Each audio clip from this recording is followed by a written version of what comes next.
Hello friends. Welcome to Study Time. Chapter 32. The Movement of the Working Class. The beginning of the second half of the 19th century heralded the entry of modern industry into India. The thousands of hands employed in construction of railways were harbingers of the modern Indian working class. Further industrialization came with the development of ancillary industries along with the railways. The coal industry developed fast and employed a large working force. Then came the cotton and the jute industries. The Indian working class suffered from the same kind of exploitation witnessed during the industrialization of Europe and the rest of the West, such as low wages, long working hours, unhygienic and hazardous working conditions, employment of child labor, and the absence of basic amenities. The presence of colonialism in India gave a distinctive touch to the Indian working class movement. The Indian working class had to face two basic antagonistic forces, an imperialist political rule and economic exploitation at the hands of both foreign and native capitalist classes. Under the circumstances, inevitably, the Indian working class movement became intertwined with the political struggle for national emancipation. Early efforts. The early nationalists, especially the moderates, filled circle were indifferent to the labor's cause. Filled Circle differentiated between the labor in the Indian-owned factories and those in the British-owned factories. Filled Circle believed that labor legislations would affect the competitive edge enjoyed by the Indian-owned industries. Filled Circle did not want a division in the movement on the basis of classes. Filled Circle did not support the Factory Acts of 1881 and 1891. For these reasons. Thus, earlier attempts to improve the economic conditions of the workers were in the nature of the philanthropic efforts which were isolated, sporadic and aimed at specific local grievances. 1870 Sasipada Banerjee started a workingmen's club and newspaper Bharat Shramjeevi. 1878 Sorabji Shapurji Bengali tried to get a bill, providing better working conditions to labor, passed in the Bombay Legislative Council.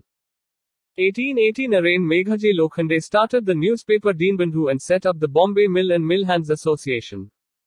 1899 The first strike by the Great Indian Peninsular Railways took place, and it got widespread support. Tilak's Kesari and Maharatta had been campaigning for the strike for months. There were many prominent nationalist leaders like Bipin Chandra Pal and G. Subramanya Iyer who demanded better conditions for workers and other pro-labor reforms. During Swadeshi upsurge, workers participated in wider political issues. Strikes were organized by Ashwani Kumar Banerjee, Prabhat Kumar Roy Chowdhury, Premtosh Bose and Apurba Kumar Ghosh. These strikes were organized in government press, railways and the jute industry. There were attempts to form trade unions but these were not very successful. Subramania Siva and Chidambaram Pillai led strikes in Tuticorin and Tirunelveli and were arrested. The biggest strike of the period was organized after Tilak's arrest and trial. During the First World War and after. The war and its aftermath brought a rise in exports, soaring prices, massive profiteering opportunities for the industrialists but very low wages for the workers. This led to discontent among workers. The emergence of Gandhi led to a broad-based national movement and the emphasis was placed on the mobilization of the workers and peasants for the national cause. A need was felt for the organization of the workers in trade unions. International events like the establishment of a socialist republic in the Soviet Union, formation of the Comintern and setting up of International Labour Organization (ILO) lent a new dimension to the movement of the working class in India. The ATEC. The All India Trade Union Congress was founded on October 31, 1920. The Indian National Congress president for the year, Lala Lajpat Rai, was elected as the first president of ATEC and Dewan Chaman Lal as the first general secretary. Lajpat Rai was the first to link capitalism with imperialism. Imperialism and militarism are the twin children of capitalism. The prominent Congress and Swarajist leader C.R. Das presided over the third and the fourth sessions of the ATEC. The Gaya session of the Congress 1922 welcomed the formation of the ATEC and a committee was formed to assist it.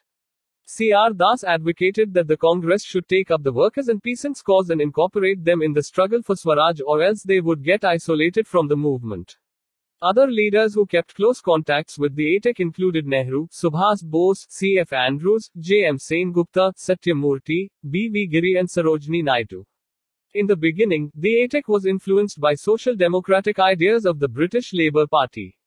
The Gandhian philosophy of non-violence, trusteeship and class collaboration had great influence on the movement. Gandhi helped organize the Ahmedabad Textile Labor Association 1918 and through a protest secured a 27.5% wage hike. Later, the Arbitrators Award ensured a 35% raise. The Trade Union Act 1926. The Trade Union Act 1926. Field Circle recognized trade unions as legal associations. Field Circle laid down conditions for registration and regulation of trade union activities. Field Circle secured immunity, both civil and criminal, for trade unions from prosecution for legitimate activities, but put some restrictions on their political activities. Late 1920s. A strong communist influence on the movement lent a militant and revolutionary content to it. In 1928 there was a 6-month-long strike in Bombay textile mills led by the Girni Kamgar Union. The whole of 1928 witnessed unprecedented industrial unrest. This period also saw the crystallization of various communist groups, with leaders like S.A. Dange, Muzaffar Ahmad, P.C. Joshi, Sohan Singh Joshi etc. Alarmed at the increasing strength of the trade union movement under extremist influence, the government resorted to legislative restrictions. It passed the Public Safety Ordinance 1929 and the Trade Disputes Act TDA 1929. The TDA 1929 Field Circle made compulsory the appointment of courts of inquiry and consultation boards for settling industrial disputes. Field Circle made illegal the strikes in public utility services like posts, railways, water and electricity, unless each individual worker planning to go on strike gave an advance notice of 1 month to the administration. Field Circle forbade trade union activity of coercive or purely political nature and even sympathetic strikes. Meerut Conspiracy Case 1929. In March 1929, the government arrested 31 labor leaders, and the 3.5-year trial resulted in the conviction of Muzaffar Ahmad, S.A. Dange, Joglekar, Philip Spratt, Ben Bradley, Shaukat Usmani and others. The trial got worldwide publicity but weakened the working class movement. The workers participated during 1930 in the civil disobedience movement, but after 1931 there was a dip in the working class movement because of a split in 1931 in which the corporatist trend led by N.M. Joshi broke away from the ATEC to set up the All India Trade Union Federation. In 1935, the communists rejoined the ATEC. Now, the left front consisted of the communists, Congress socialists and the leftist nationalists like Nehru and Subhas. Under Congress ministries. During the 1937 elections, the ATEC had supported the Congress candidates. The Congress governments in provinces gave a fillip to the trade union activity. The Congress ministries were generally sympathetic to the workers' demands. Many legislations favorable to the workers were passed. During and after the Second World War.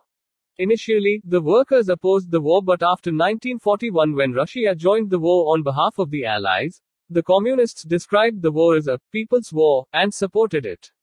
The communists dissociated themselves from the Quit India movement. A policy of industrial peace was advocated by the communists. In the period 1945 to 1947, workers participated actively in the post-war national upsurges. In 1945, the dock workers of Bombay and Calcutta refused to load ships taking supplies to the warring troops in Indonesia. During 1946, the workers went on a strike in support of the naval ratings. During the last year of foreign rule, there were strikes by workers of posts, railways and many other establishments. After independence, the working class movement got polarized on the basis of political ideologies. The end. Thank you for listening. Please like, share, comment and subscribe.